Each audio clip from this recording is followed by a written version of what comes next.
സങ്കീർത്തനം 116.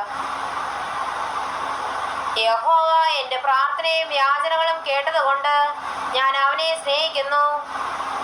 അവൻ തൻ്റെ ചെവി എങ്കിലേക്ക് ചാച്ചതുകൊണ്ട് ഞാൻ ജീവകാലമൊക്കെയും അവനെ വിളിച്ചപേക്ഷിക്കും. മരണപാശങ്ങൾ എന്നെ ചുറ്റി, പാതാളവേദനകൾ എന്നെ പിടിച്ചു. ഞാൻ കഷ്ടവും സങ്കടവും അനുഭവിച്ചു.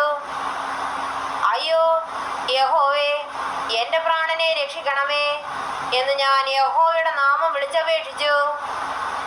യഹോവ കൃപയും നീതിയുമുള്ളവൻ, നമ്മുടെ ദൈവം കരുണയുള്ളവൻ തന്നെ. യഹോവ അല്പബുദ്ധികളെ പാലിക്കുന്നു. ഞാൻ എളിമപ്പെട്ടു, അവൻ എന്നെ രക്ഷിച്ചു. എൻ മനമേ, നീ വീണ്ടും സ്വസ്ഥമായിരിക്കുക. യഹോവ നിനക്ക് ഉപകാരം ചെയ്തിരിക്കുന്നു. നീ എൻ്റെ പ്രാണനെ മരണത്തിൽ നിന്നും, എൻ്റെ കണ്ണിനെ കണ്ണുനീരിൽ നിന്നും, എൻ്റെ കാലിനെ വീഴ്ചയിൽ നിന്നും രക്ഷിച്ചിരിക്കുന്നു. ഞാൻ ജീവനുള്ളവരുടെ ദേശത്ത് യഹോവയുടെ മുൻപാകെ നടക്കും.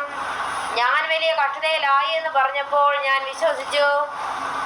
സകല മനുഷ്യരും ഭോഷ്ക് പറയുന്നു എന്ന് ഞാൻ എൻ്റെ പരിഭ്രമത്തിൽ പറഞ്ഞു. യഹോവ എനിക്ക് ചെയ്ത സകല ഉപകാരങ്ങൾക്കും ഞാൻ അവന് എന്തു പകരം കൊടുക്കും? ഞാൻ രക്ഷയുടെ പാനപാത്രം എടുത്ത് യഹോവയുടെ നാമം വിളിച്ചപേക്ഷിക്കും. യഹോവയ്ക്ക് ഞാൻ എൻ്റെ നേർച്ചകളെ അവൻ്റെ സകല ജനവും കാണിക്ക കഴിക്കും. തൻ്റെ ഭക്തന്മാരുടെ മരണം യഹോവയ്ക്ക് വിലയേറിയതാകുന്നു. യഹോവേ, ഞാൻ നിന്റെ ദാസനാകുന്നു, നിന്റെ ദാസനും നിന്റെ ദാസിയുടെ മകനും തന്നെ. നീ എൻ്റെ ബന്ധനങ്ങളെ അടിച്ചിരിക്കുന്നു. ഞാൻ നിനക്ക് സ്തോത്രയാഗം കഴിച്ച് യഹോവയുടെ നാമം വിളിച്ചപേക്ഷിക്കും. യഹോവയുടെ ആലയത്തിന്റെ പ്രാകാരങ്ങളിലും യെരൂശലേമേ നിന്റെ നടുവിലും ഞാൻ യഹോവയ്ക്ക് എൻ്റെ നേർച്ചകളെ അവൻ്റെ സകല ജനവും കാണിക്ക കഴിക്കും. യഹോവയെ സ്തുതിക്കുവിൻ.